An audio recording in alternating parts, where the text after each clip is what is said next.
If you put your timer on for 20 minutes and just force yourself to sit in silence, it reboots your brain.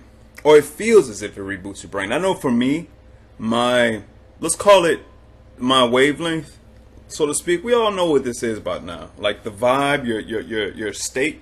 It goes from before I put the timer on, it's like that. And then at the 20-minute mark, it goes from that to it's more like that. I feel more stable. I feel more able to collect my thoughts and comprehend my thoughts and even think new thoughts. My imagination is stronger, my sensitivity. The problem with your sensitivity being sharpened is that the negative stands out to you so much more. The positive stands out to you a lot, but the negative also stands out to you a lot. And that's helpful for you to catch the negative things that you do, but you can't control other people, and you can't control certain environments. You can't control your circumstances when you have obligations. So it makes it a bit more frustrating and even intolerable at times. Yeah, but I think putting the timer on is helpful. I'd be looking out the window. I'd be looking at people like a crazy person. I'd be looking at people, man. I'd just be studying them and just wondering about what they're up to, what kind of lives they have, what kind of problems they have. That's one thing that's very frustrating for me. I'm changing that now, because I'll go up and talk to random people.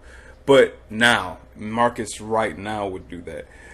But I remember, like, every time I would go out and do social kinds of things in places that are public, I want to talk to people. I want to talk to the most random strangers.